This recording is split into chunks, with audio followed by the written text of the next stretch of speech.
Bago tayo mag-umpisa sa ating istorya, sandali lang. Mag-iwan ka muna ng komento kung taga saan ka at anong oras mo ito pinapanood. Nakakatuwang isipin na kahit magkakalayo tayo ng lugar, iisa ang damdaming bumabalot sa atin kapag may kwentong tumatagos sa puso.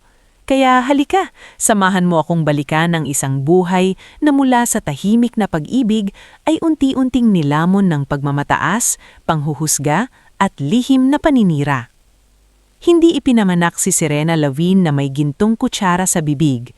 Lumaki siya sa Lucban, Quezon, sa isang lumang bahay na yari sa kahoy at pawid noong una, bago unti-unting napaayos ng kanyang mga magulang sa sipag at tiyaga. Ang kanyang ama na si Roman ay isang tahimik na karpintero, habang ang kanyang ina na si Delia ay nagtuturo ng pananahi sa mga kapitbahay para may pandagdag sa pang-araw-araw nilang gastusin. Hindi sila mayaman, ngulit hindi rin sila salat sa aral. Mula pagkabata ay itinanim kay Serena ang kahinhinan, tiyaga at ang paniniwalang hindi nasusukat sa estado sa buhay ang halaga ng isang tao. Maganda si Serena, pero hindi siya iyong tipong mapagpansin.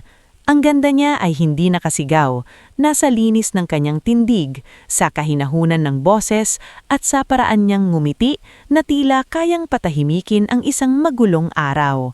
Sa murang edad ay natuto siyang tumulong sa bahay, mag-alaga ng mga nakababatang pinsan at mangarap ng hindi nilalamon ng ambisyon. Gusto lamang niya noon ng simpleng buhay, desenteng trabaho, mapayapang tahanan at isang pamilyang buo. Nang makatapos siya ng kursong Business Administration sa isang pribadong paaralan sa San Pablo sa tulong ng scholarship at sideline na pagtitinda ng baked goods, doon dahan-dahang nagbago ang direksyon ng kanyang buhay. Sa isang fundraising gala para sa Rural Education Program, napadpad ang isang batang negosyanteng nagngangalang Damon Villarreal. Hindi iyon ang typical na okasyon na dinadaluhan ng mga tulad niya. Bilang tagapagmana ng Villarreal Holdings, isang pamilyang may negosyo sa construction, logistics at real estate, madalas ay nasa mga boardroom siya o kaya'y nasa ibang bansa para sa mga investor meeting. Ngunit gabing iyon, tila sinadya ng pagkakataon na magtagpo ang dalawang taong mula sa magkaibang mundo. Unang napansin ni Damon si Serena habang inaayos nito ang registration table. Nakasuot lamang siya ng simpleng cream na bestida, walang mamahaling alahas, at ang buhok niya ay maayos na nakapusod. Ngulit sa gitna ng marangyang bulwagan at maiingay na halakhakan ng mga sosyalera, si Serena ang naging pinakatahimik ngunit pinakamalinaw sa paningin ni Damon. "Miss, saang table po ako?" tanong ni Damon, hawak ang invitation card. Hindi agad tumingala si Serena. "May I see your card, sir?" Iniabot iyon ni Damon, saka siya nakangiti itong tinitigan. Pagpingala ni Serena, doon lamang siya natigilan. "Ah, Villarreal Foundation?" sabi niya. "Yes, may problema ba?" biro ni Damon. Bahagyang namula si Serena.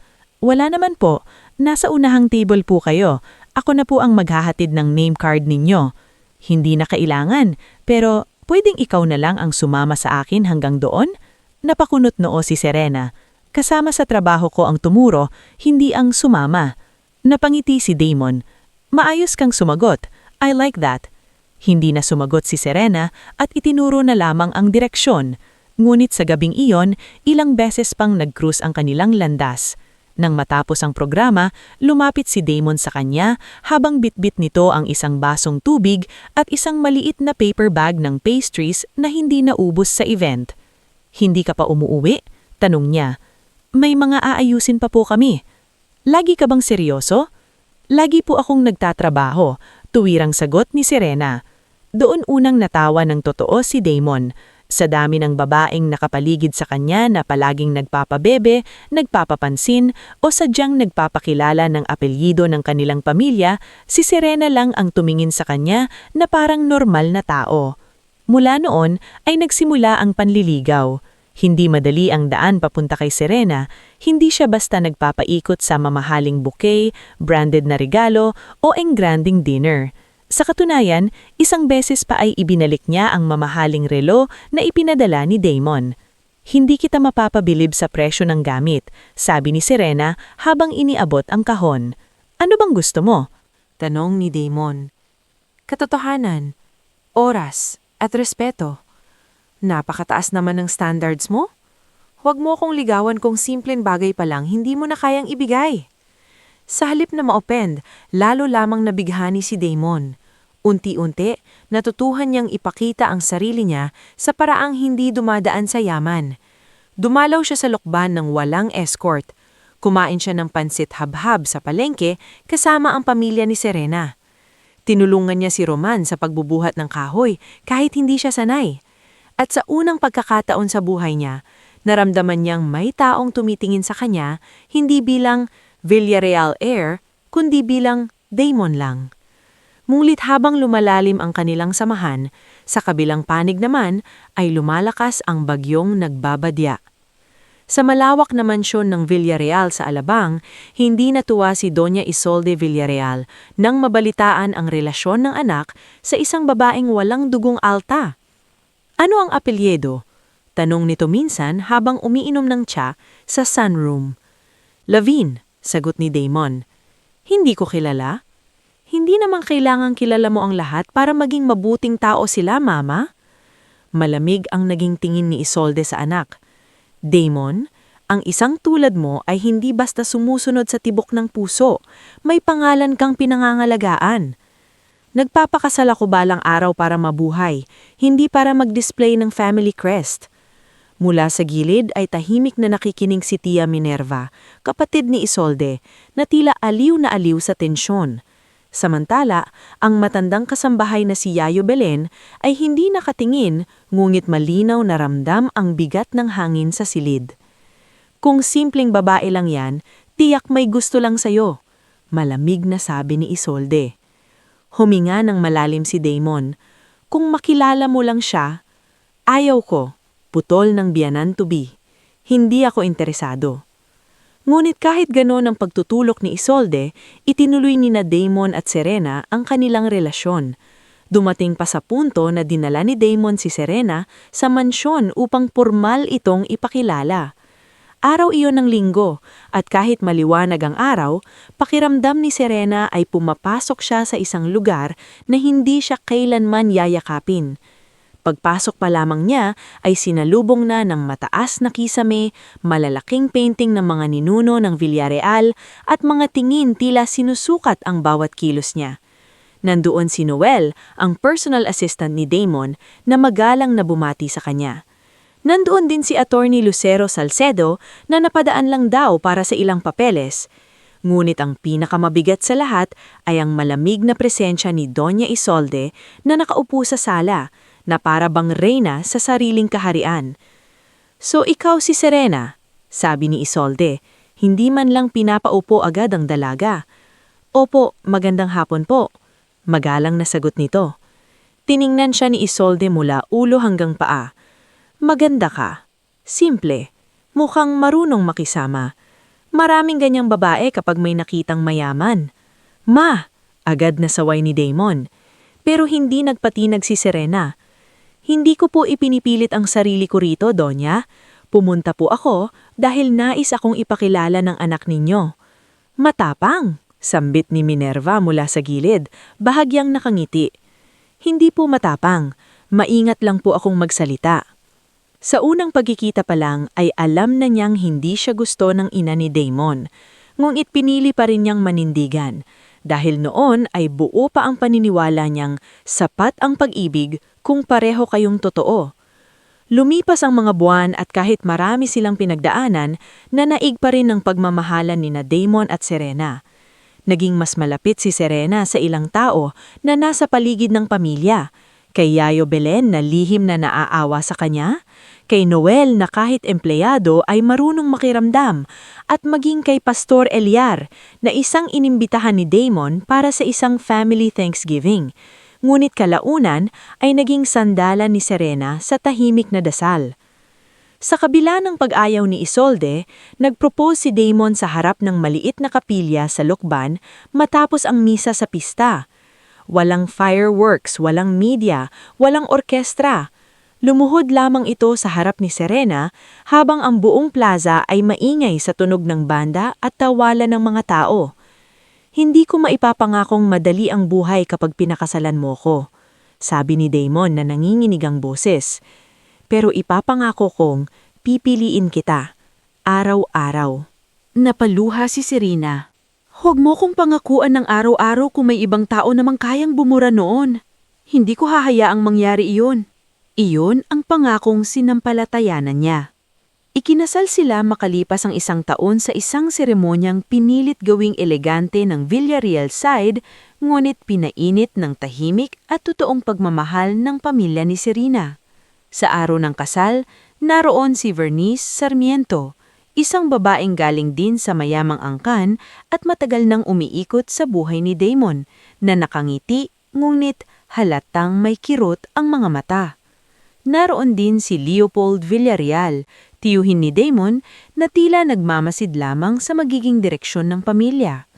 Lahat ay maayos sa larawan, ngunit sa likod ng mga ngiti, mayroon ng mga matang nag-aabang ng pagkakamali.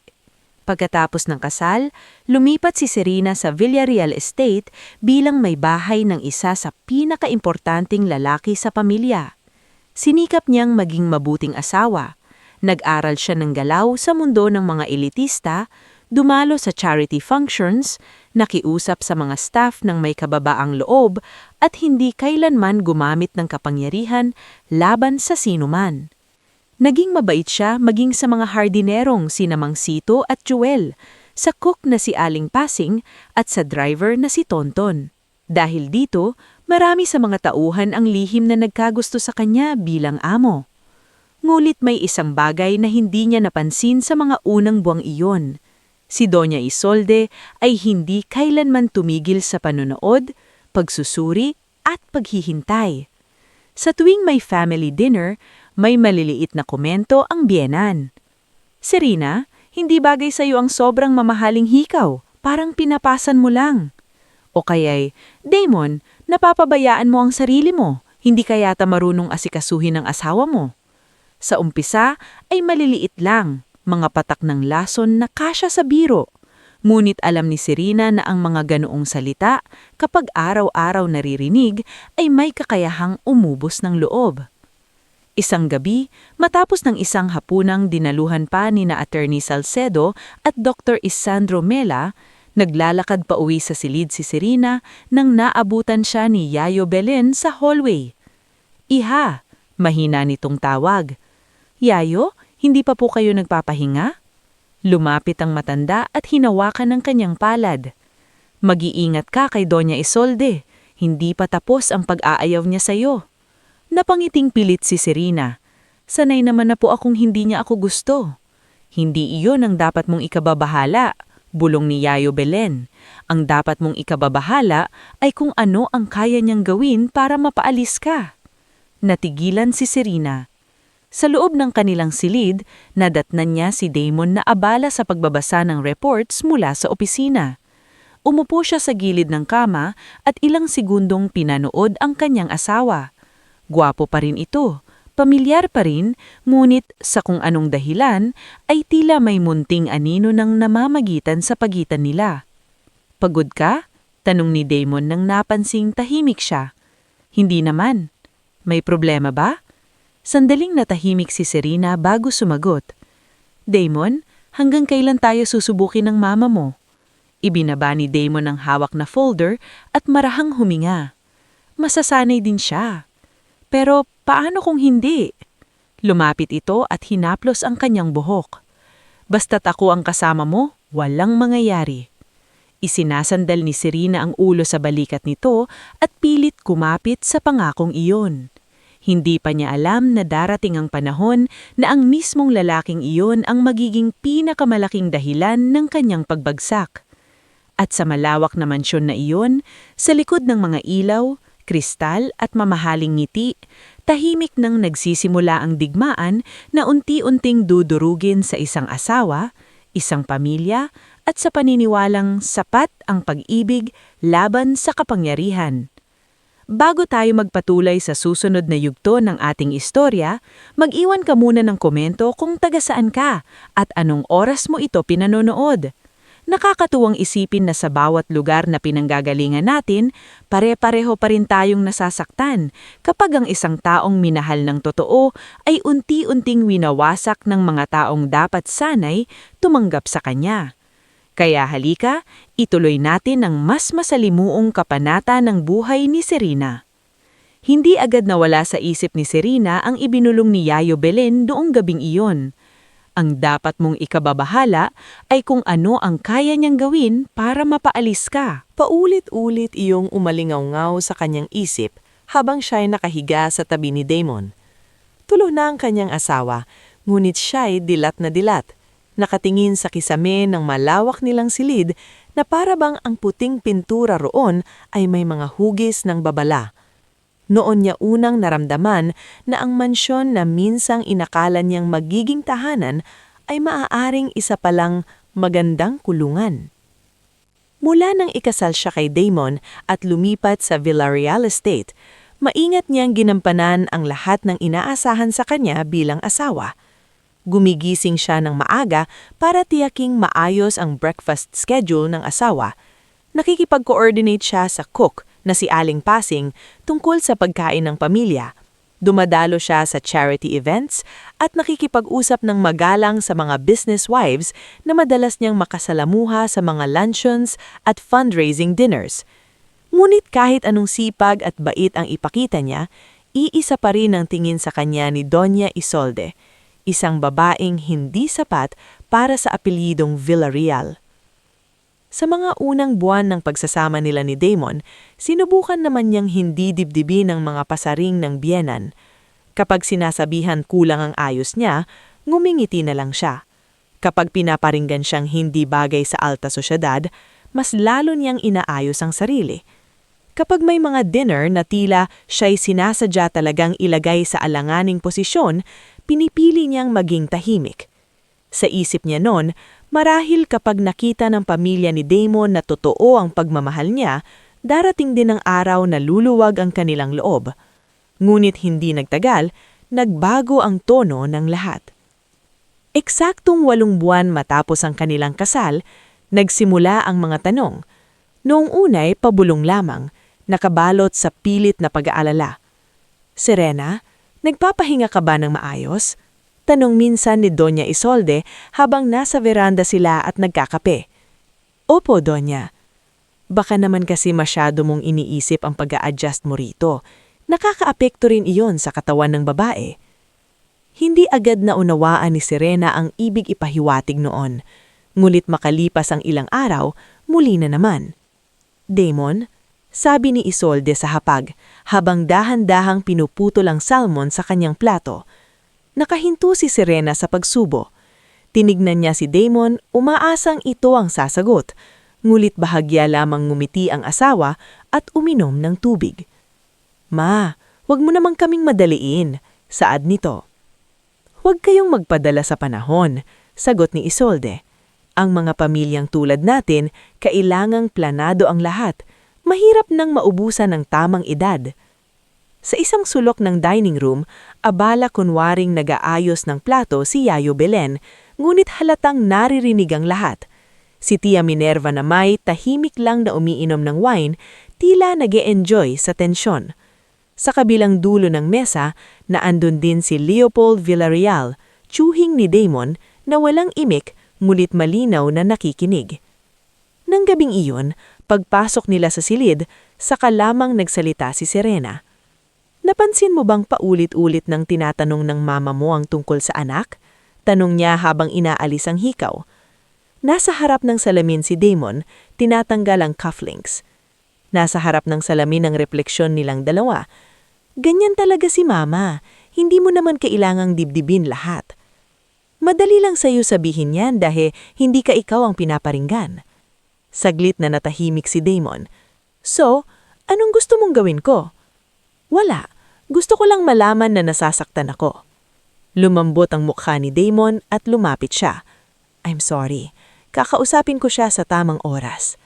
Pinilit ngumiti ni Serena, ngunit sa kaibutaran niya, alam niyang ang tamang oras na iyon ay hindi agad darating. Makalipas ang ilang linggo, hindi lang tanong ang lumabas sa bibig ni Doña Isolde. mga suhestyon na rin.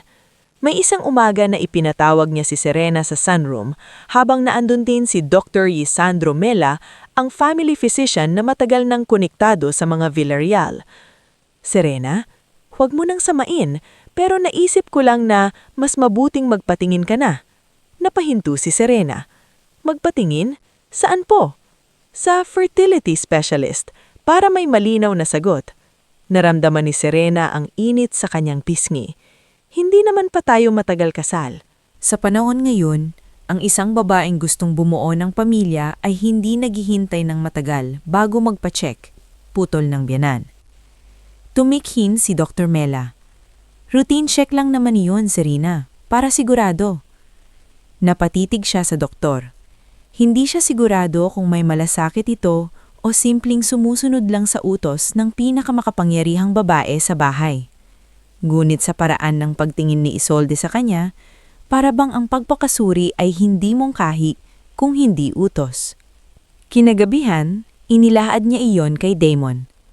Bakit hindi mo sinasabi sa akin na may plano ang mama mong ipasuri ako? Tanong niya.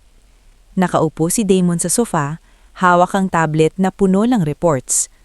Ngayon ko lang dinalaman. Talaga ba? Tumingin ito sa kanya. Ano bang gusto mong palabasin? Huwag mo akong sagutin ng tanong. Gusto ko lang malaman kung kampi ka ba sa kanya. Napahawak si Damon sa sentido. Serena, hindi ito tungkol sa pagkampi. Kung magpapacheck ka, mas mabuting malinaw. Bakit ako lang? Hindi naman sa ganon. Bakit ako lang, Damon? Ulit niya. Mas mabigat ang boses. Hindi agad nakasagot ang lalaki. At ang katahimikang iyon ang pinakamalinaw na sagot sa lahat. Doon unang tumulo ng tahimik ang luha ni Serena sa harap ng asawa. Hindi dahil sa takot siyang may problema ang katawan niya, kundi dahil sa unang pagkakataon, mula nang ikasal sila, naramdaman niyang siya lamang ang nakatayo sa gitna ng pagdududa. Sumailalim siya sa unang check-up makalipas ang ilang araw sa isang kilalang klinik sa Makati. Kasama niya si Noel at isang family driver. Pero wala si Damon dahil nasa isang emergency board meeting daw ito sa Cebu. Sa waiting area, nakaupo si Serena habang ang ibang babae roon ay may kasamang asawa o ina. Siya ay nag-iisa, maliban sa assistant ng asawa niyang hindi man lang alam kung ano ang sasabihin. Ma'am Serena, marahang sabi ni Noel, pasensya na po kung hindi makasama si Sir Damon. Hindi naman kasalanan mo, sagot niya. Gulit hindi niya may kala ang pait. Lumabas mula sa consultation room si Dr. Hector Valmores, isang fertility consultant na may mahinhing anyo at pilit na propesyonal ng ngiti. Isa-isa nitong ipinaliwanag ang mga test na kailangang gawin, ang mga hormone level na kailangan suriin, ang mga imaging procedure na dapat sagawa. Paulit-ulit niyang sinasabing standard lamang ang mga ito. Ngulit sa bawat terminong medikal na binabanggit nito, pakiramdam ni Serena ay mas lalo siyang nawawalan ng katahimikan. Pag-uwi niya sa mansyon, nadatnan niyang may bisita si Doña Isolde, si Vernice Sarmiento. Nakaupo ito sa sala, eleganteng-elegante sa suot nitong silk dress, hawak ng tasseled na tasa ng tsaa na para bang isa itong permanenteng bahagi ng pamilya. "Oh, Serena," ani ni Vernice na tila gulat. "Galing ka ba sa check-up?" Napahinto si Serena. "Bakit mo alam?" Tinignan siya ni Vernice nang may pilit na inosente. "Ay naku, nabanggit lang ni Tita Isolde. Concern lang naman kami." Concern. Iyon na naman ang salitang iyon na ginagamit ng mga taong hindi naman talaga nagmamalasakit. "Hindi ako komportable na usapan iyon sa ibang tao," malamig na tugon ni Serena. Bahagyang umangat ang kilay ni Vernice. "Sorry, hindi ko sinasadyang ma-offend ka." Mula sa armchair ay dahan-dahang inilapag ni Isolde ang tasa nito. "Serena, huwag kang masyadong sensitibo. Pamilya ng turing namin sa'yo. Natural lang na malaman namin ang kalagayan mo." Pamilya. Kung pamilya nga ang turing nila sa kanya, bakit pakiramdam niya ay para siyang isang aplikante na kailangang patunayan ng sarili araw-araw? Makalipas ang mga buwan, lalong sumidhi ang sitwasyon. Hindi naman lumabas agad na may malinaw na problema sa unang set ng tests. Ngulit hindi iyon sapat para tumigil si Isolde. Ang salip ay mas lalo pa niyang pinadami ang konsultasyon. Minsan ay OB, minsan ay hormone specialist, minsan ay ultrasonologist. Tuwing may resulta, siya ang unang humahawak, siya ang unang bumabasa, at siya rin ang unang nagbibigay ng interpretasyon bago pa man maipaliwanag ng maayos sa mag-asawa. May irregularity raw, sabi nito minsan. Hindi pa naman final ang findings, sagot ni Serena. May findings pa rin. Mabilis na saad ni Isolde. Isang gabi, naroon sa dining room sina Damon, Serena, Doña Isolde, Tia Minerva, at si Dr. Mela na pinadaan lang daw para sa ilang family prescriptions. Sa kalagitnaan ng pagkain, sinadya na namang simulan ni Isolde ang usapan. Damon, napag-isipan mo na ba ang sinabi ko? Bahagyang napakunot noo si Damon. Alin doon? Ang possibility na kailangan ninyong mas maging praktikal. Napatigil si Serena. Anong ibig ninyong sabihin? Ang malamig na mga mata ni Isolde ay dumiretso sa kanya. Hindi sapat ang pag-ibig kung walang maipagpapatuloy na lahi. Tumigas ang hawak ni Serena sa kutsara. Donya, hindi pa ako tapos. Dugdong nito. Ang pamilyang Villarreal ay may obligasyong protektahan ang pangalan nito. Ma! Mas malakas na ngayon, sabi ni Damon. Ngunit tuloy pa rin si Isolde. Ano ang silbi ng isang asawa kung hindi nito maibigay ang pangunahing inaasahan sa kanya? Tahimik ang buong mesa. Ni si Tia Minerva ay napatingin sa plato. Si Dr. Mela naman ay napaiwas ng tingin. Ramdam ni Serena ang pag-alon ng hiya, sakit at galit sa kanyang dibdib.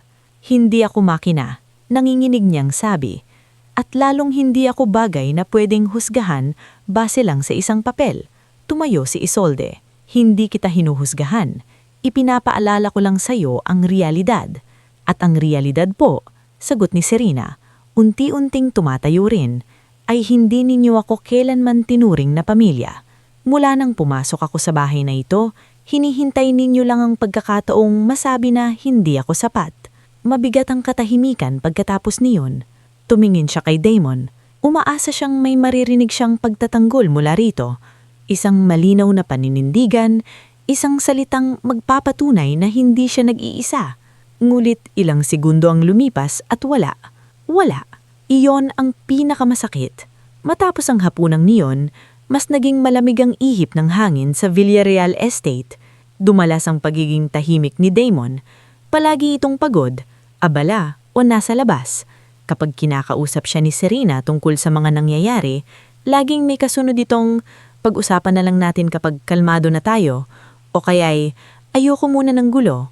Ngunit para kay Serena, paano mawawala ang gulo kung ang mismong katahimikan ng asawa niya ang mas lumalaki araw-araw? Dumating pa sa puntong sinamahan siya ni Noel sa isa pang diagnostic appointment dahil muli na namang may dapat i-confirm. Habang nasa klinik siya, napansin niyang pamilyarang ilan sa staff. Tila alam na nila ang pangalan niya, hindi bilang pasyente kundi bilang kwento. May isang nurse pa siyang narinig na pabulong na nagsabi sa kasama nito, siya yata yung wife nung Villarreal hair na hirap mag-conceive. Parang sinampal si Serena. Paglabas niya mula sa examination room, hindi niya napigilang umiyak sa loob ng sasakyan. Nandoon si Noel sa tabi niya. Tahimik lang muna sila. Maya-maya'y nagsalita ito. Ma'am Serena, hindi ko po alam kung tama akong magsalita pero hindi niyo po deserve ito. Pinunas ni Serena ang luha niya.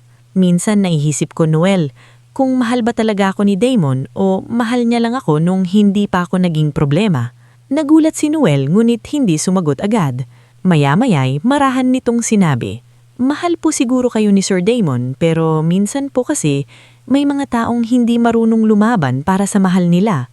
At ang linyang iyon ay parang kutsilyo na dahan-dahang tumarak sa puso ni Serena dahil alam niyang iyon ang unti-unting nangyayari. Sa mga sumunod na linggo, mas naging sistematiko ang paglusob ni Doña Isolde sa kanyang dignidad. Hindi na lang itutungkol sa check-ups, pati sa mga family gathering, tahasang ipinapakilala siya sa ilang amiga nito na may tonong nakalalaslas. Ito si Serena, wife ni Damon, tahimik, simple at pinagdarasal naming magkaroon ng good news. Kapag may naririnig na ganon, ngumingiti na lang si Serena. Ngulit pagdating sa silid, doon siya tahimik na luluha. Isang gabi, Muling nilapitan siya ni Yayo Belen habang siya'y nakaupo sa veranda at walang tigil sa pagditig sa dilim ng hardin. "Iha," sabi ng matanda, "hanggang kailan ka magtitiis?" Hindi agad sumagot si Serena. "Hanggang kaya ko pa," mahinang tugon niya. Umupo si Yayo Belen sa tabi niya. "Magtiis ka lang kung may kasama kang lumalaban sa'yo, pero kung ikaw na lang mag-isa, ibang usapan na yon." Napalunok si Serena. Hindi niya gustong aminin iyon, pero sa bawat araw na lumilipas, mas nararamdaman niyang tama ang sinabi ng matanda. At sa malawak at marangyang mansyon na iyon, habang abala ang lahat sa pagprotekta sa pangalan ng pamilya, dahan-dahan namang sinisira ang loob ng isang babaeng ang taming kasalanan ay magmahal ng totoo. Hindi pa man sumasabog ang pinakamalaking trahedya sa buhay niya, unti-unti nung inihahanda ng kapalaran ang entablado para sa pinakamasakit na yugto ng kanyang pag-aasawa. Bago tayo magpatuloy sa mas mabigat na yugto ng ating istorya, mag-iwan ka muna ng komento kung taga saan ka at anong oras mo ito pinapanood. Minsan, habang nakikinig tayo sa mga ganitong kwento, hindi natin maiwasang maalala ang mga taong nananahimik sa gitna ng pang-aapi at ang mga pusong unti-unting nasira, hindi dahil kulang ang pagmamahal nila, kundi dahil napapalibutan sila ng maling tao. Kaya halika, ituloy natin ang pinakamasakit na bahagi ng laban ni Serena. Matapos ang gabing kausapin siya ni Yayo Belen sa veranda, hindi na muling naging payapa ang loob ni Serena sa loob ng Villarreal Estate. Totoo, dati nang malamig ang pakikitungo sa kanya ni Doña Isolde, ngunit ngayon ay tila hindi na lamang siya sinusukat ng diyenan, unti-unti na siyang itinutulak palabas ng buhay ni Damon. Ang mas masakit, hindi iyon ginagawa sa isang malakasang komprontasyon lamang. Ginagawa iyon sa maliliit na paraan, sa mga bulong, sa mga papel, sa mga tinging may halong awa at pagdududa, sa mga katahimikang mas matalim pa kaysa sigaw. Sa mga sumunod na linggo, dumami ang ipinapasang test results sa mesa ni Damon. Minsan ay may hormonal report, minsan ay imaging summary, minsan ay sulat kamay na note mula sa klinik na nagsasabing further fertility workup recommended. Hindi eksperto si Damon sa medisina, ngulit sa dami ng papeles na inuuwi ng ina niya at sa paraan ng presentasyon nito, para bang iisa ang gustong itanim sa isip niya, may diferensya ang asawa niya.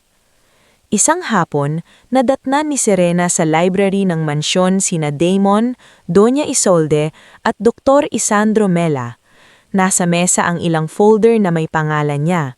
Hindi agad napansin ni Damon na nakatayo siya sa pintuan. Isolde ang unang tumingin. "Ah, Serena," sabi nito, saka isinara ng dahan-dahan ang isang folder. "Sakto, pinag-uusapan ka namin." "Bakit narito ang mga records ko?" tanong ni Serena, pinipigilang manginig ang boses. "Tungkol ito sa future ninyo," sagot ni Isolde. "Mas mabuting malinaw ang lahat." Lumapit siya ng ilang hakbang at tumingin kay Damon. "At kailan mo balak sabihin sa akin na pinag-uusapan ninyo pala ako ng ganito?" Tumayo si Damon. "Hindi naman sa ganoon," putol niya. "Hindi sa ganoon? Mga papeles ko yan, katawan ko yan, buhay ko yan." Tumihim si Dr. Mela. "Serena, maybe we should all calm down. We're only trying to interpret the findings." "Interpret?" Mapakla niyang ulit. "Ilang buwan na akong ginagawang project sa bahay na ito." Walang naisagot si Damon. At muling napatunayan kay Serena na sa tuwing may pagpipilian ng asawa niya sa pagitan ng kanyang dignidad at ng impluwensya ng ina nito, palagi siyang nauuwi sa gitna. Walang depensa, walang kakampi. Mula noon, lalong lumalim ang puwang sa pagitan nilang mag-asawa. Hindi na sabay kumain ng almusal si Damon kay Serena, madalas itong maagang umaalis. Kapag uuwi naman sa gabi, amoy pagod at stress ito, at halip na yumakap o mantanong kung kumusta siya, didiretso na lamang sa study o sa shower. Naging formal ang usapan nila. "May meeting ako. Late ako uuwi. May dinner sa Friday. Nausog ang schedule ko. Para silang dalawang estranghero sa isang silid na dating puno ng pangako. Sa kabilang banda, hindi rin tumitigil si Doña Isolde sa mga painyang salita. Isang umaga sa family breakfast, naroon sina Tia Minerva, Leopold at maging si Vernice na napadaan lang daw para sa charity planning meeting. Habang nagbubuhos ng kape si Aling Pasing, biglang nagsalita ang biyanan. Vernice, naalala mo ba si Clarice, anak ni Senator Robredo? 3 buwan pa lang pagkatapos ikasal, buntis na agad. Ngumiti si Vernice, halatang nauunawaan ang gustong iparinig. Oo nga po tita, blessed talaga ang ibang babae. Mabigat na ibinaba ni Serena ang tasa niya. Napatingin si Damon ngunit hindi muling nagsalita. Pero hindi naman lahat pare-pareho. Dagdag ni Isolde, may mga babaeng kahit anong gawin mo, parang walang mabungang maibigay. Tila tumigil ang oras sa mesa. Ma? Mariing sabi ni Damon, ngunit kapos sa lakas. Bakit? Nagsasabi lang naman ako ng totoo. Dahan-dahang tumayo si Serena. Hindi na niya tinapos ang pagkain, hindi na rin siya nagpaalam. Tahimik siyang umakyat sa kanilang silid, ngunit doon, sa pagsara pa lang ng pinto, doon na siya napasandal at napaiyak ng tuluyan. Hindi dahil bago ang narinig niya, kundi dahil sa harap ng maraming tao, muli siyang nilapastangan ng isang pamilyang ayaw sa kanya. At muli, pinanood lang iyon ng lalaki niyang asawa. Kinagabihan, sa wakas ay kinausap niya si Damon ng walang pag-iiwas. Hanggang kailan mo ako hahayaan na ganyanin ng mama mo? Diretso niyang tanong. Pagod ang mukha ni Damon, kagagaling lamang mula sa opisina. Ayoko ng gulo, Serena. Napatawa siya ng mapait. Ayaw mo ng gulo? Damon, ako ang ginugulo. Ako ang pinapahiya. Ako ang ginagawang laman ng usapan. Inaayos ko naman ito sa paraan ko. Anong paraan? Halos mapasigaw na siya. Sa pananahimik? Napapikit si Damon. Hindi mo naiintindihan ang pressure sa akin. At hindi mo rin naiintindihan ang sakit sa akin. Nagkatitigan sila ng matagal. Noon lamang niya nakita sa mukha ng asawa ang hindi simpleng pagod kundi pag-iwas. Para bang may parte na rito ang gusto nang bumigay, ngunit hindi niya alam kung sa ina ba o sa asawa niya. Ilang araw matapos ang konfrontasyon ngayon, dumating ang isa sa pinakamahalagang pangyayari na siyang tuluyang magtutulak sa kanilang relasyon sa bangin. Pinatawag ni Doña Isolde sa mansyon si Attorney Lucero Salcedo, si Dr. Mela at maging si Damon para sa isang pribadong pag-uusap. Hindi sinabihan si Serena kung ano ang pakay, ngunit nang bumaba siya sa maliit na receiving hall bandang 5:00 ng hapon, nadatnan niya ang lahat na tila naghihintay na lang sa kanyang pagdating. Nasa gitna ng mesa ang isang brown envelope. Umupo ka. Malamig na sabi ni Isolde. Hindi siya umupo. Ano po ito? Tungkol sa'yo. Sagot ng biyenan. Kinuha ni Damon ang envelope ngunit hindi ito binuksan agad. Sa mga mata pa lamang nito, alam na ni Serena na may masamang mangyayari. Si Attorney Salcedo ay tahimik, halatang hindi komportable. Si Dr. Mela naman ay nakaupo ng tuwid ngunit hindi makatingin sa kanya. Damon? Tanong ni Serena, nanginginig ang boses. Ano iyan? Huminga ng malalim ang lalaki bago dahan-dahang buksan ang envelope. Mula roon ay inilabas ang ilang medical summaries at isang typed interpretation sheet na nagsasabing may strong indicators of reproductive difficulty si Serena at low likelihood of spontaneous conception. Hindi iyon direktang salitang baog, ngunit sa paraang binasa ni Isolde ang laman, para bang iyon na mismo ang hatol. Ito ang sinasabi ko sa iyo noon pa. Hindi ka kailanman mabibigyan ng anak ng babaeng ito. Hindi po final ang ganyang findings, mabilis na sagot ni Serena. Napatingin kay Dr. Mela. Doktor, sabihin niyo sa kanila. Tumihim si Dr. Mela, halatang naiipit. There are concerning indicators, Serena. Concerning is not final, sigaw niya. Hindi iyan hatol. Ngunit si Isolde ay tumayo at humarap kay Damon. Anak, hanggang kailan mong magbubulag-bulagan? Ilang buwan ka nang naghihintay, ilang test na ang ginawa, ilang doktor na ang tumingin. Ano pang gusto mong patunayan? Napalingon si Serena sa asawa niya. Doon nakasalalay ang lahat. Sa isang salita lang nito, pwedeng gumuho ang kasinungalingang inilalatag ng ina niya. Sa isang paninindigan, pwede siyang iligtas ni Damon. Damon? Marahan ngunit wasak niyang sabi. Sabihin mo sa kanila na hindi ito patapos. Sabihin mong hindi mo ako pababayaan. Ngunit hindi agad nagsalita ang lalaki.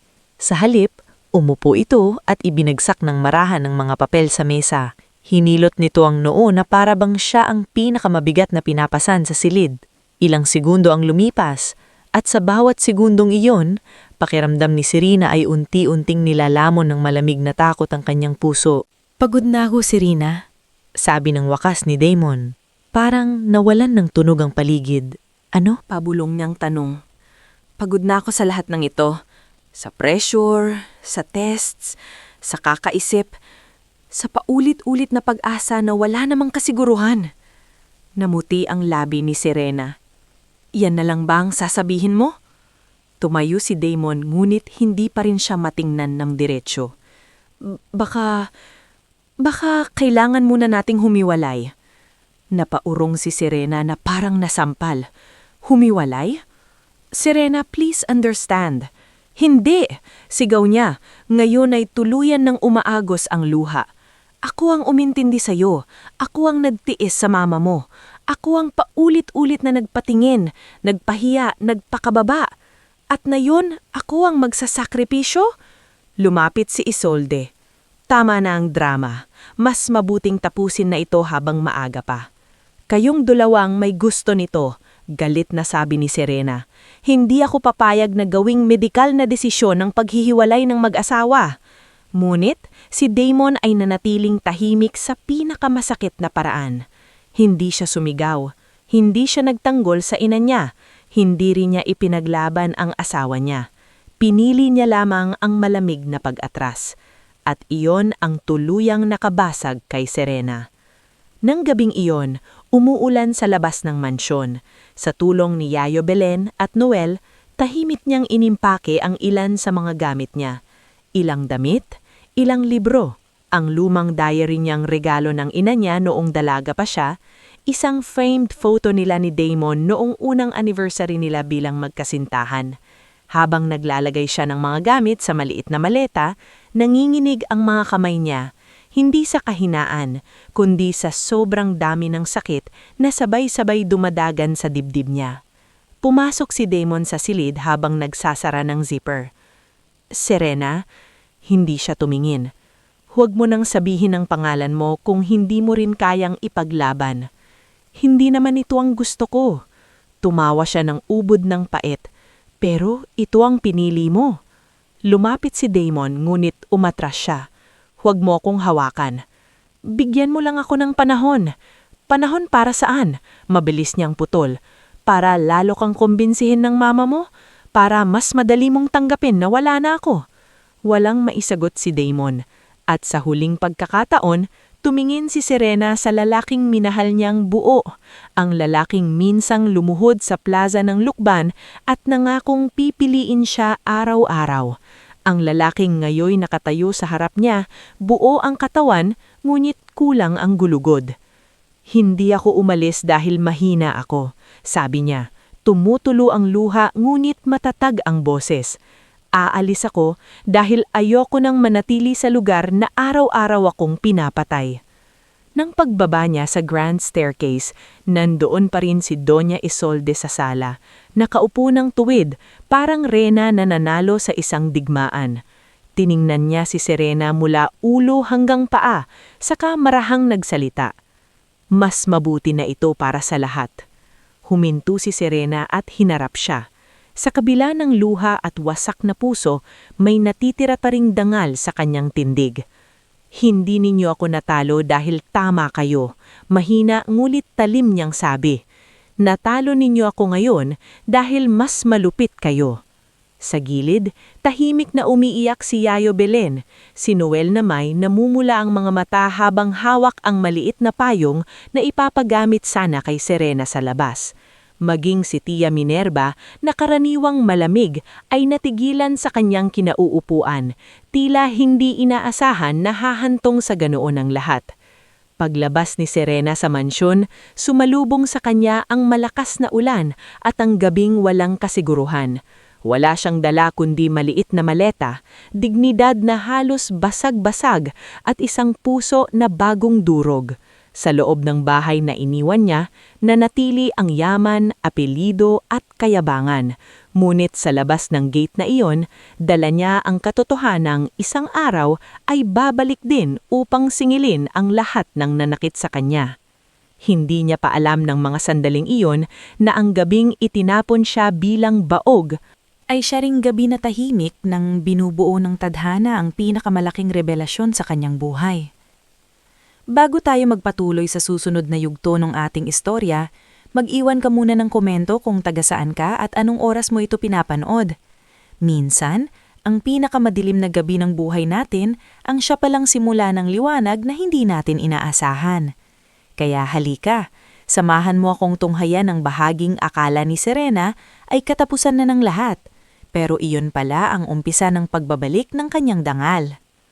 Pagkasara ng bakal na gate ng Villarreal Estate sa likod ni Serena noong gabing iyon, pakiramdam niya ay hindi lamang siya lumabas sa mansyon, parang inilabas din siya sa sarili niyang dating buhay.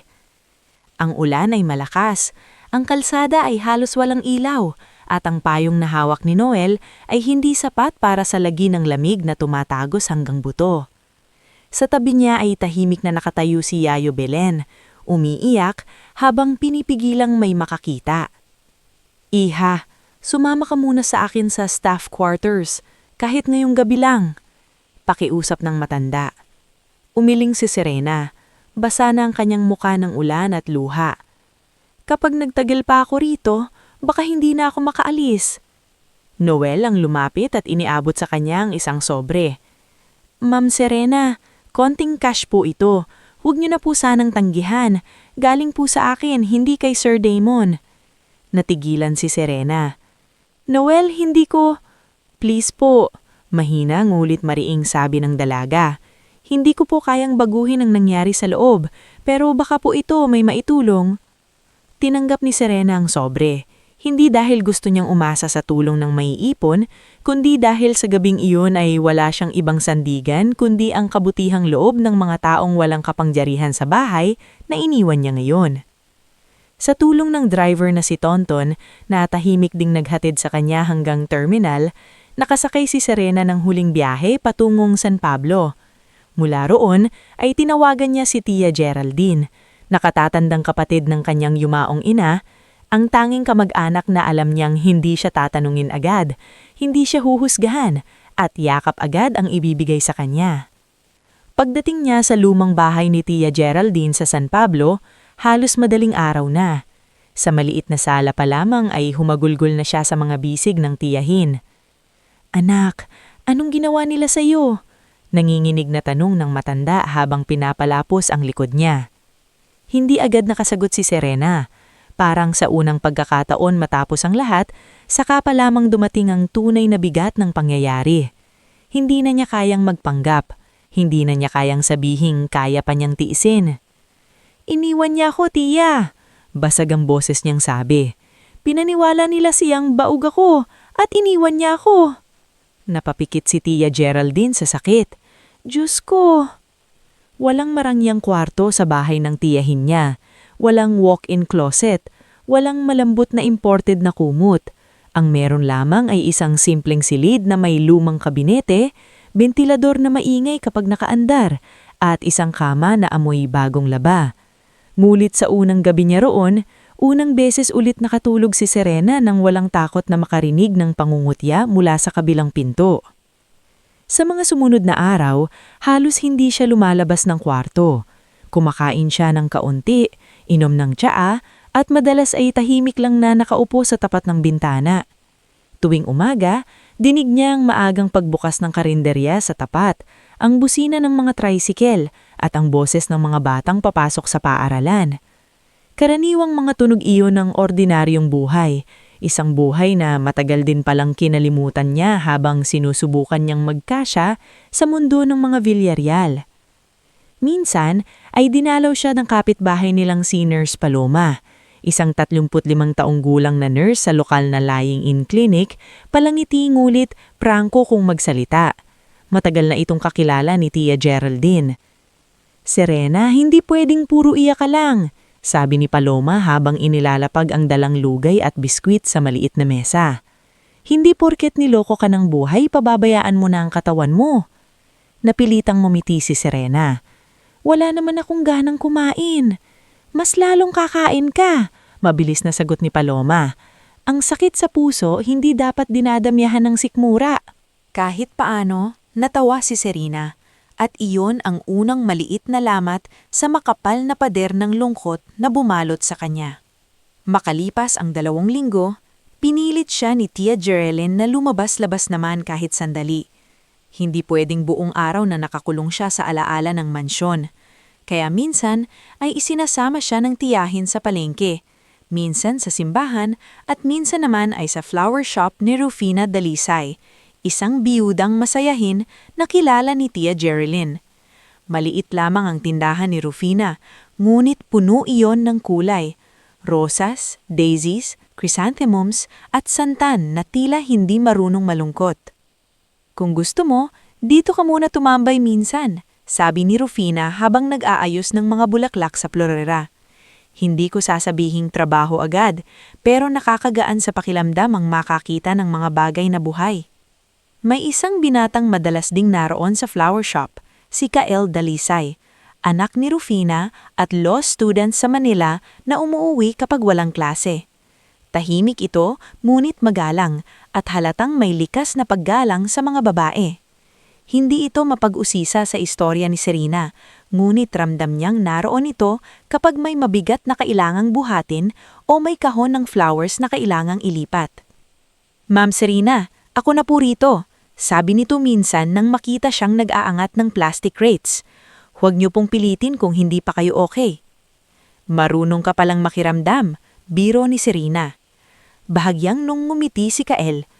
Mas madali po kasing tumulong kesa magtanong ng mga bagay na hindi pa handang sagutin. Sa unang pagkakataon matapos siyang iwan ni Damon, nakaranas si Serena ng presensyang hindi mapanakit, hindi mapanghusga at hindi nakasentro sa kung ano ang kulang sa kanya. Ngunit habang unti-unti siyang natututong huminga muli, may mga pagbabago rin sa katawan niyang hindi niya agad binigyang pansin. Noong una, inakala niyang dahil lang iyon sa stress. Madalas siyang nahihilo sa umaga. May ilang amoy na dati wala namang epekto sa kanya, pero ngayon ay bigla siyang nasusuka. Lalo na sa amoy ng bawang na ginigisa ni Tia Jerilyn at sa tapang ng ilang bulaklak sa shop ni Rufina. Madalas din siyang antukin. May mga araw na kahit kapapasok pa lamang ng umaga ay gusto na niyang humiga. Baka low blood ka, sabi ni Tia Jerilyn habang inaabot ang baso ng tubig. O baka naman dinadala mo pa yun lahat ng sakit sa dibdib mo, dagdag ni Paloma isang hapon. Umiling si Serena. Stress lang siguro. Ngunit hindi ganon kasimple ang lahat. Isang umaga, habang nasa flower shop siya at nag-aayos ng ribbon sa isang buke, bigla siyang napahawak sa gilid ng mesa. Kumirot ang sikmura niya at umikot ang paningin. Mabilis na sinalo siya ni Kael bago pa siya tumumba. "Ma!" tawag nito kay Rufina. "Nahihilo si Ma'am Serena." Dali-daling lumapit si Rufina at pinaupo siya. Pinaypayan siya nito habang si Kael ay kumuha ng malamig na tubig. "Anong pakiramdam mo?" "Parang naiinitan ako, tapos nasusuka," mahinang sagot niya. Kasabay niyon ay dumating si Paloma na sinundo agad ni Kael mula sa lying-in clinic sa kabilang kanto. Pagkapasok pa lang ng nurse, tumingin ito kay Serena nang may pagkakataka. "Gaano katagal ka ng ganyan?" tanong ni Paloma. "Ewan, ilang araw o linggo na rin siguro. May regla ka ba nitong mga nakaraang buwan?" Natigil si Serena. Biglang bumagal ang lahat sa isip niya. Ang totoo, hindi na niya maaalalang malinaw. Sa sobrang gulo ng buhay niya nitong mga nakaraang buwan, ang tests, ang pag-iyak, ang pag-alis sa mansyon, ang halos araw-araw na sakit sa dibdib, ni niya namalayan matagal na pala siyang hindi dinadatnan. Napatingin si Serena kay Paloma. Hindi pwede. Bumuntong hininga si nurse. Bakit hindi pwede? Dahil napalunok siya. Dahil sinabi nilang, "Hindi ako interesado sa sinabi nila. Interesado ako sa sinasabi ng katawan mo ngayon." Hindi agad nakasagot si Serena. Biglang bumalik sa isip niya ang mga salitang paulit-ulit niyang naririnig sa mansyon. May problema raw siya, may findings, may indicators, low likelihood, baka hindi na raw siya magkaanak.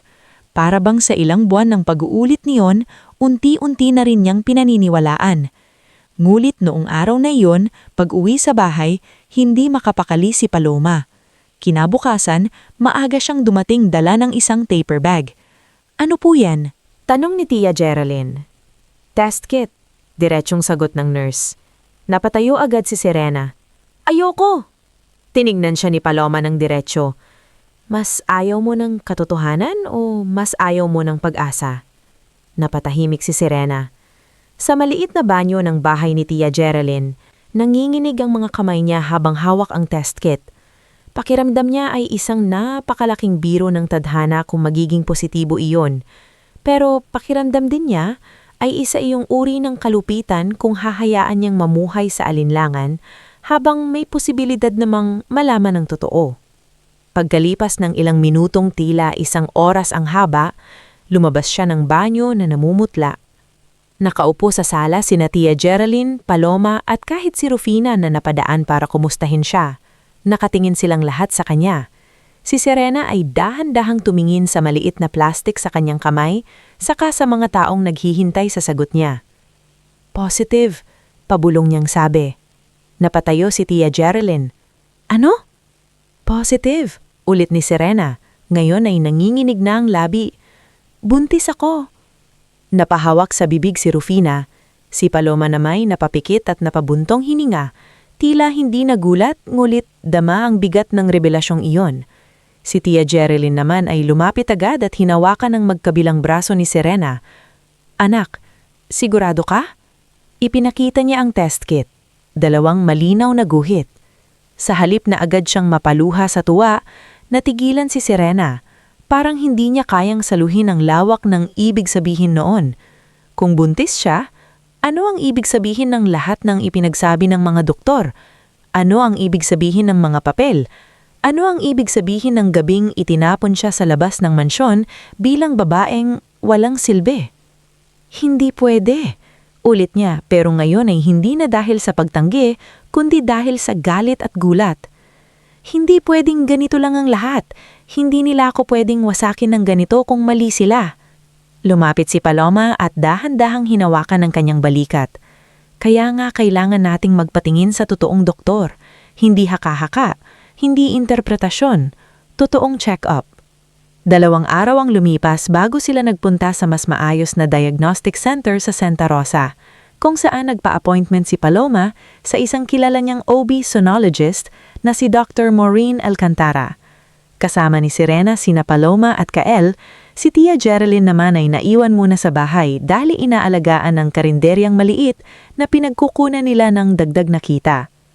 Habang nasa waiting area, hawak ni Serena ng mahigpit ang strap ng kanyang bag. Tahimik si Kael sa tabi niya, ngulit maya-maya ay marahang itong nagsalita. Hindi mo kailangan matakot mag-isa. Napatingin si Serena sa kanya.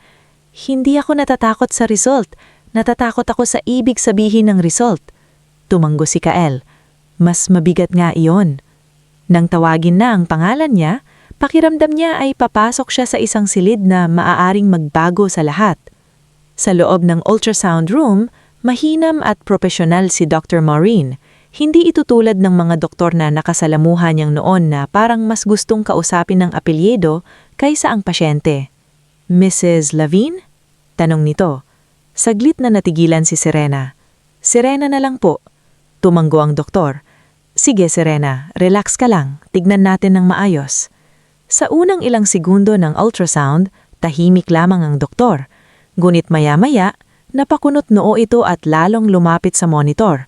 Tinawag nito ang sonographer. May ibinulong. Muli itong tumingin. Muli itong nag-adjust ng probe. Kinabahan si Serena. Doc, ano ko?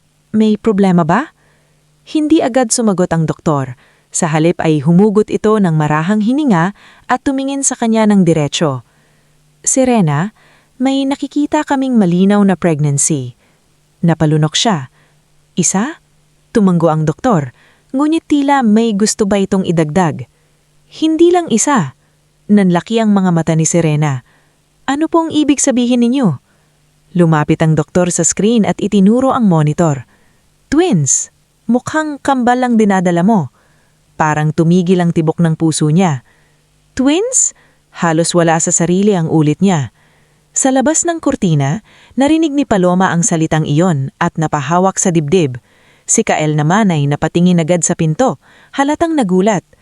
Ngulit hindi pa roon natapos ang gulat, habang patuloy na tinitignan ng doktor ang monitor at ang ilan sa kanyang internal findings, lalong lumalaki ang isip niya. May kakaiba ring positioning at shape ang mates mo. Sabi ni Dr. Maureen Alcantara, posibleng may uterine anomaly ka na nakapagpahirap sa early detection. Kaya kung may naunang tests kang ginawa na hindi nabasa ng maayos, pwedeng mali ang naging interpretasyon. Parang binuhusan ng yelo ang buong katawan ni Serena. Dok, nanginginig niyang sabi, sinasabi niyo bang posible akong napagkamalang hindi mabubuntis? Tumingin ng doktor sa kanya ng may seryosong muka. Hindi ako magsasalita sa ginawa ng ibang doktor nang wala ang buong records mo. Pero base sa nakikita ko ngayon, malinaw na hindi ka baog. At sa totoo lang, matagal mo nang dinadala ang mga batang ito. Hindi makapaniwala ang mga doktor sa kanilang nadiskubre. At lalong hindi makapaniwala si Serena. Ang babaeng pinalayas bilang inutil, bilang hadlang, bilang walang maibigay sa isang makapangyarihang pamilya, siya pala ngayon ang may dalang 2 buhay sa sinapupunan. Bago tayo dumako sa huling yugto ng ating istorya, mag-iwan ka muna ng komento kung taga saan ka at anong oras mo ito pinapanood. May mga kwentong nagsisimula sa pagluha pero nagtatapos sa dangal at may mga pusong inakalang tuluyan ng winasak ngunit muli palang bubuuin ng katotohanan. Kaya halika, samahan mo ako sa pinakahuling bahagi ng laban ni Serena. Ang bahaging hindi na siya biktima, kundi isang babaeng handang bawiin ang pangalan at buhay na ninakaw sa kanya. Paglabas ni Serena mula sa ultrasound room, hindi niya agad maramdaman ang mga paa niya. Parang lumulutang siya sa pagitan ng galit, gulat at isang uri ng saya na matagal ipinagkait sa kanya. Sa labas ng pinto ay agad tumayo sina Paloma at Kael. Pagkakita sa mukha niya, unang nagsalita si Paloma. Anong sabi, Serena? Hindi agad siya nakasagot. Tumingin siya kay Kael, saka kay Paloma, at doon lamang nagsimulang manginig ang kanyang labi. Kambal, mahina niyang sabi. Kambal ang dinadala ko. Napahawak si Paloma sa bibig at agad siyang yunakap. Diyos ko, Serena! Tahimik si Kael sa unang ilang segundo, ngulit halatang hindi rin makapaniwala. So, ibig sabihin, oo, putol ni Serena, at sa unang pagkakataon mula nang iwan siya ni Damon ay may kakaibang tigas sa boses niya. Ibig sabihin, nagsinungaling sila sa akin o pinaniwala nila kaming lahat sa isang bagay na hindi totoo. Maya-maya ay lumabas si Dr. Maureen Alcantara, dala ng ilang printout at paunang report. Pinaupo sila nito sa maliit na consultation area at maingat na ipinaniwanag ang nakita niya. Posibleng may kakaibang posisyon ang matres ni Serena na nagpahirap sa maagang pagbasa ng pagbubuntis. Posible rin ang mga naunang tests ay hindi nabigyang tamang interpretasyon. Ngunit ang isang bagay ay malinaw. Hindi kailanman naging tama na tawagin siyang baog, lalong hindi batayan iyon upang sirain ang kanyang pag-aasawa. Dok, nanginginig pa ring tanong ni Serena. Gusto ko pong makita lahat ng posibleng detalye, lahat ng pwedeng magpatunay ng mali ang ginawa sa akin. Tinignan siya ng diretsyo ni Dr. Maureen Alcantara. Kung iyon ang desisyon mo, kailangan mong kunin ang dating records mo, at kung gusto mong legal na usapin ito, humanap ka ng abogado na maingat at hindi natitinag sa impluensya. Hindi agad nagsalita si Kael, ngunit pagkatapos ng ilang saglit ay nagsabi ito, may kakilala akong pwedeng tumulong, isang kabatch ko sa internship, bata pa pero magaling, hindi takot sa malalaking pangalan. Pag-uwi nila sa San Pablo, naghihintay sa kanila si Tia Geraldine sa sala, hawak-hawak ang rosaryo. Nang marinig nito ang balita, Napaupo na lamang siya sa tabi ni Serena at walang tigil siyang hinalikan sa noo. "Anak, hindi ka sinukuan ng Diyos," iiyak nitong sabi. Ngulit sa kabila ng saya, hindi agad nagbunyi si Serena. Magkahalo ang lahat sa puso niya.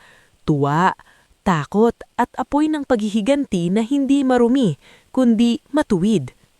Kinagabihan, habang nakaupo siya sa harap ng lumang bintana ng bahay at nakaramdam ng mahinang pagduduwal, hindi niya maiwasang isipin ang gabing pinalayas siya ng mga Villarreal.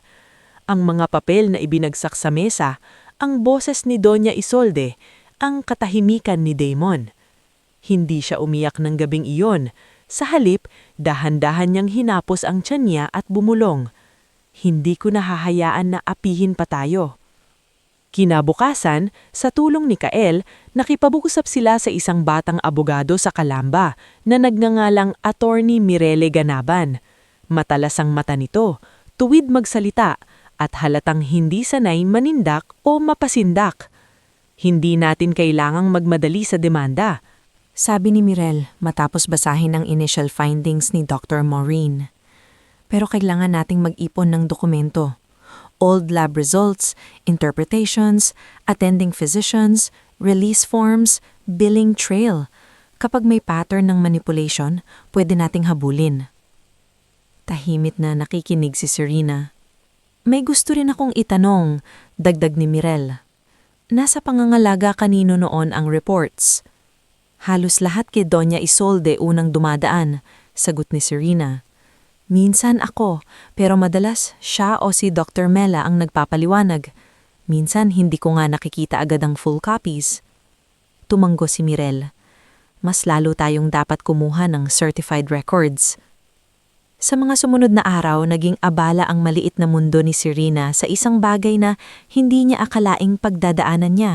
Hindi na survival lang, kundi paghahanda para sa katotohanan. Si Kael ang tumulong sa pagre-request ng records. Si Paloma ang nagbabantay sa kalagayan ng kanyang pagbubuntis. Si Rufina ay mas lalong kinukumbinsi siyang huwag nang bumalik sa mga stress na maaaling makasama sa kambal. Samantala, si Tia Geraldine ay naging mas istrikto sa pagkain at pahinga niya. Habang abala sila rito, hindi naman mapakali ang panig ng mga Villarreal. Ang unang sumubok na lumapit ay si Noel. Isang hapon tumawag ito kay Serena gamit ang bagong numero na ibinigay ni Kael para sa piling tao lamang. "Ma'am Serena, pasensya na po kung bigla akong tumawag." "Ano iyon, Noel?" "Narinig ko po, may balita raw. Hindi ko alam kung totoo pero may nakakita raw sa inyo sa diagnostic center." Hindi agad sumagot si Serena. "Sir Damon has been asking questions," dagdag ni Noel. "Hindi ko po sinasabing kampi ako sa kanya. Gusto ko lang ipaalam sa inyo na mukhang may kutob na sila." Napatingin si Serena sa labas ng bintana. "Hayaan mo silang magtanong." "Ma'am, mag-ingat po kayo. Si Doña Isolde po, hindi maganda ang ugali sa loob ng bahay nitong mga nakaraang araw." Napangiti si Serena ng malamig. "Ngayon lang ba?" Makalipas ang ilang linggo, dumating ang unang mahalagang piraso ng ebidensya. Sa tulong ng formal request ni Mirel, nakakuha sila ng kopya ng dating test interpretations at internal notes mula sa klinik sa Makati. Doon nila napansin ang kakaibang notations at ang magkakaibang version ng ilang pahina.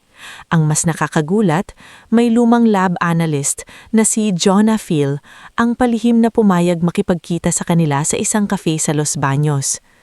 "Hindi ko na matiis ang konsensya ko," sabi ni Jonah habang kinakabahan. "Hindi ako ang nagbago sa records, pero nakita kong may report na iba ang summary kumpara sa raw findings." "Maaari mo bang patunayan?" tanong ni Mirel. "Hindi buo," sagot ni Jonah. "Pero may kopya ako ng log entries noon at may isang consultant na laging tinatawagan ng high-profile client bago lumabas ang final interpretation." Nanginginig ang mga kamay ni Serena sa ilalim ng mesa. Pakiramdam niya ay isa-isang nabubuo ang pader ng katotohanang minsang pinagdudahan niya lang. Hindi nagtagal, tuluyan ng pumutok ang balita sa loob ng panig ng mga Villarreal. Isang gabi, habang nagpapahinga si Serena, dumating si Damon sa bahay ni Tia Geraldine. Hindi ito pumasok ng basta-basta, nakatayo lamang ito sa labas ng gate, tila hindi natiyak kung may karapatan pa ba siyang lumapit. Ayokong mangyaring gulo, sabi ni Tia Geraldine kay Serena habang sumisilip sa bintana. Pero sa'yo manggagaling, lalabas ka ba? Huminga ng malalim si Serena. Hindi na siya ang babaeng umalis sa mansyon ng wasak ang dibdib, kaya lumabas siya, pero hanggang terasa lamang. Nasa likod niya sina Kael at Paloma, hindi bilang bantay, kundi bilang paalala na hindi na siya nag-iisa. Nang makita ni Damon ang tiyan niyang umbok na ngayon ay hindi na maitago, literal itong napaurong. Serena, halos walang boses nitong sabi. Hindi siya nangungiti. Ano ang kailangan mo rito? Tinitigan ni Damon ang tiyan niya parang nawalan ng hangin ng dibdib niya. Totoo ba? Mukha ba akong nagsisinungaling? Napasapo si Damon sa noo. Diyos ko! Ngayon mo tatawagin ng Diyos. Noong pinalayas mo ako, nasa ng konsensya mo? Hindi ko alam. Nauutal. Hindi ko alam na ganito pala ang lahat. Hindi ko alam na mali pala ang lahat. Mali pala? Ulit niya, mas matalim. Damon, hindi lang basta mali. Pinaniwalaan mo ang gusto ng mama mo. Pinili mong manahimik habang unti-unti akong pinapatay ng hiya. Lumapit pa sana ang lalaki, ngunit agad umusad si Kael mula sa likod ni Serena. Hindi agresibo, pero malinaw ang mensahe. Huminto si Damon. May karapatan akong malaman kung anak ko yan, sabi nito, halos desperado. Napatawa si Serena, ngunit walang saya. Ngayong nakikita mo ng malinaw, gusto mong magtanong ng karapatan? Nayuko si Damon. Please, patawarin mo ko. Sa loob ng mahabang sandali, tanging huni ng mga kuliglig at mahinang hangin ang narinig sa pagitan nila. Pagkatapos, malamig ngunit malinaw na nagsalita si Serena. Maaari kang maging ama kapag napatunayan ang lahat at kapag dumaan ka sa tamang proseso, pero hindi mo na maaangkin ang pwesto mo bilang asawa ko. Hindi na. Napatitig si Damon sa kanya at sa gabing iyon, doon niya unang nakita ang kabuuan ng babaeng inakala niyang kayang-kaya niyang iwanan. Hindi rin nagtagal ay sinubukan ni Doña Isolde na lumapit, ngunit hindi na siya pinagbigyan ni Serena. Isang formal notice mula kay Mirel ang ipinadala sa mga Villarreal, humihingi ng preservation of records at nagpapaalam na may isinasagawang legal review sa mga dating medical findings. Mula roon ay sunod-sunod na ang pangyayari. Si Dr. Mela ay napilitang umamin na may matinding pressure mula sa pamilya. Ang consultant na konektado sa dating interpretation ay nadamay sa internal inquiry. At ang pinakamabigat, lumabas na si Doña Isolde mismo ang tumawag ng ilang ulit sa klinik bago ilabas ang final papers noon. Hindi man agad naging malaking iskandalo sa media, sapat na ang nalaman ni Serena para tuluyang mabasag ang tore ng kapangyarihan ni Isolde sa sariling pamilya. Maging si Leopold Villarreal ay nagalit dito dahil nadamay ang pangalan ng kumpanya. Si Tia Minerva, na dati nanunood lang sa gilid, ay tuluyan ng nagsalita laban sa kapatid. Hindi kita pinapakialaman noon dahil akala ko tsismis lang ang lahat, sabi ni Minerva kay Isolde sa isang kumprontasyong kalaunay ikinwindo ni Noel kay Serena. Pero ang sumira ng buhay ng ibang babae dahil sa sarili mong takot, ibang usapan na yan. Dahil sa stress, minsan ding nagkaroon ng komplikasyon ang pagbubuntis ni Serena. Isang gabi ng ika-7 buwan niya ay bigla siyang dinugo at isinugod sa ospital. Doon muling naranasan ni Serena ang tunay na sukatan ng mga taong nasa paligid niya. Nasa ospital sina Tia Geraldine, Paloma, Rufina, Caen at maging si Noel. Dumating din si Damon, nanginginig at halos hindi mapakali sa labas ng labor monitoring room. Ngunit nang sumubok si Doña Isolde na pumasok, si Serena mismo ang nagpahinto rito. Hindi ko kailangan ng presensya ninyo, sabi niya mula sa wheelchair, mahina ngunit mariin. Sapat na ang sakit na ibinigay ninyo sa akin. Walang nagawa si Isolde kundi umatras. Sa kabutihang palad, nailigtas ang pagbubuntis at kinailangang sumailalim si Serena sa mahigpit na bed rest. Sa mga buwan ng kanyang pagpapahinga, unti-unti niya ring binuo ang mas mapayapang hinaharap. Sa tulong ni Rufina, nagsimula siyang gumawa ng simple at eleganteng flower gift bundles online na tinawag nilang Twin Light Blooms. Si Kael ang tumulong sa permits at papers, si Paloma ang umaalalay sa schedule ng checkups, at si Tia Geraldine ang namahala sa ilang orders na kayang gawin mula sa bahay. Unti-unting nagkaroon ng sariling kinikita si Serena, maliit sa umpisa pero marangal, malinis at hindi nakadepende sa apelyidong minsang tumapak sa kanya. Dumating ang araw ng panganganak ng maayos at ligtas. Sa operating room ng isang pribadong ospital sa Laguna, isinilang niya ang kambal, isang batang babae at isang batang lalaki. Nang marinig niya ang unang iyak ng mga sanggol, saka lamang siya tuluyang napaluha ng walang halong galit. Pinangalanan niya ito na Soline at Darian. Sa labas ng operating room, napaiyak si Tia Geraldine sa tuwa. Si Paloma ay halos mapaupo sa pagod at ligaya. Si Kael na may tahimik lang na napangiti, habang si Damon ay nakaupo sa isang sulok, basag ang mukha sa pag-iyak, hindi bilang bahiro ng esena, kundi bilang lalaking huli nang naunawaan ang halaga ng babaeng hindi niya ipinaglaban. Ilang buwan matapos mapanganak ang kambal, tinapos ang legal settlement at formal separation ng panig ni Serena. Hindi na niya hinangad ang engranding ganti. Hindi niya ginawang palabas ang pagguho ni Doña Isolde. Sapat na sa kanya ang formal na pag-amin ng kampo ng mga Villarreal sa maling paghawak sa medical process, ang pagkawala ng impluensya ni Isolde sa ilang trust decisions, at ang katiyakang hindi na kailanman muling tatawaging baog ng sinuman ng walang kapalit na pananagutan.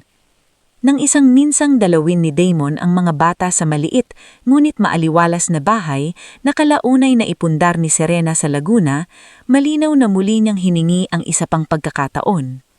Hindi ba talaga pwedeng magsimula ulit? Tanong nito habang nakatingin kina Soline at Darian na natutulog.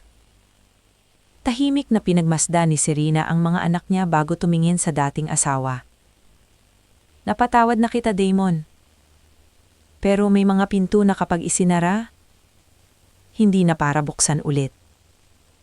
Dahil sa mama mo? Hindi. Marahan niyang sabi. Dahil sa iyo. Dahil pinili mong manahimik noong ako ang dapat mong pinanindigan. Wala nang naisagot si Damon. Lumipas ang mga taon at lalong lumago ang Twin Light Blooms. Ang dating pansamantalang trabaho ay naging isang maayos na negosyo sa floral styling at event gifts. Si Rufina ang naging operations manager, si Kael na ngayoy ganap ng abogado ang regular na legal advisor, at si Paloma ay naging pangalawang ina ng kambal sa tuwing kailangan ni Serena ng tulong. Samantala, si Doña Isolde ay namuhay ng tahimik, malayo sa ningning na dating niyang kinagigiliwan. Wala nang gustong masyadong makisama sa babaeng minsang gumamit ng impluensya para durugin ang isang inosenteng manugang. Sa ikalimang kaarawan ni Soline at Darian, nagdaos si Serena ng simpleng salo-salo sa hardin ng kanilang bahay. Walang chandelier, walang imported na alak, walang mangangiting plastic. Ang naroon ay mga taong tunay na tumulong sa kanya noong wala siyang ibang sandalan. Habang pinapanood na ang kambal na tumatakbo sa damuhan, may lobo sa kamay at tawa sa labi. Dahan-dahan niyang naalala ang gabing umalis siya sa mansyon nang dala lamang ang maleta at durog na puso. Ngayon, iba na. Hindi na siya ang babaeng naghihintay na tanggapin ng mayamang pamilya. Hindi na siya ang manugang na sinusukat batay sa kayang ibigay ng katawan niya. Hindi na siya ang asawang pinabayaan. Siya na ngayon si Serena Lavin. Isang inang matatag, isang negosyanteng marangal, at isang babaeng piniling manindigan sa katotohanan kaysa manatili sa ginto, ngunit bulok makulungan. At sa huli, hindi ang pag-iwan sa kanya ang naging sentro ng kanyang buhay. Hindi rin ang kasinungalingang ipinataw sa kanya. Ang naging sentro ng kanyang kwento ay ang katotohanang kahit gaano kalakas ang paninira, kahit gaano kayaman ang umapi, at kahit gaano kasakit ang pagguho ng isang pag-ibig, may mga babaeng hindi tuluyang nasisira, lalo lamang tumitibay. Hanggang sa isang araw, sila mismo ang nagiging tahanan ng bagong buhay. Bagong dangal at bagong simula.